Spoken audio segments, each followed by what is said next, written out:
දීපංකර සම්මා සම්බුදුරජාණන් වහන්සේ ලෝකේ පහළ වෙලා වැඩ ඉන්න කාලේ ලක්ෂ ගණන් ලෝක සත්වයා සසරෙන් නිදහස් වෙන කාලේ පින්වත්නි මොහොතක් හිතන්න අපිත් ඒ කාලේ හිටියා.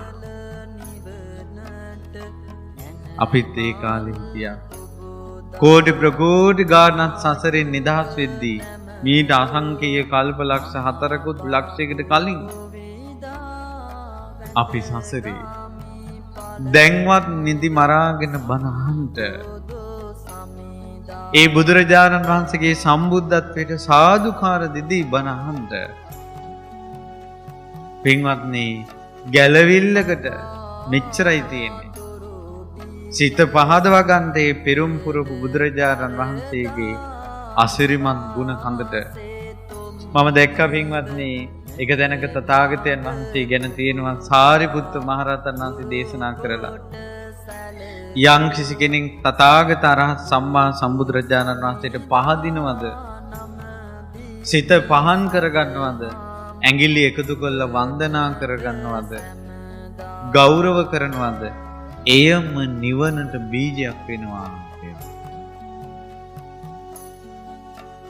එහෙනම් ඒ සසරේ අපි බුදුරජාණන් වහන්සේලාට අත් දෙක එකතු කරලා වැඳලවත් නැතුව ඇති. ඒ සම්බුද්ධත්වයේ අසිරියට සාදුකාරයක් දීලා නැතුව ඇති. ඒ නිසා මේ දුකෙන් සංතාපෙන් කෙලෙස් ගින්නෙන් එක කරදරයක් ඉවර වෙලා එහා පැත්ත බලලා මේ පැත්ත බලනකොට තවත් කරදරයක්. එක දුකක් ඉවර වෙලා හුස්ම පොදක් හෙලනකොට තවත් දුකක්. මේ වගේ අපි ගැලවෙන්නේ නැද්ද?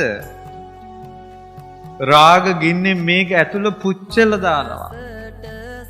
ද්වේෂ ගින්නෙන් මේ ඇතුළ පුච්චල දානවා. මෝහ ගින්නෙන් මේ ඇතුළ පුච්චල දානවා. මේකෙන් අපි ගැලවෙන්නේ නැද්ද? ඇස්වල කඳුළු ඉවර වෙන දවසක් නැහැ.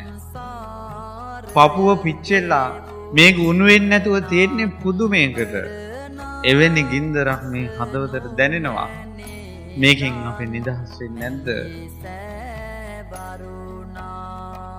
ඒ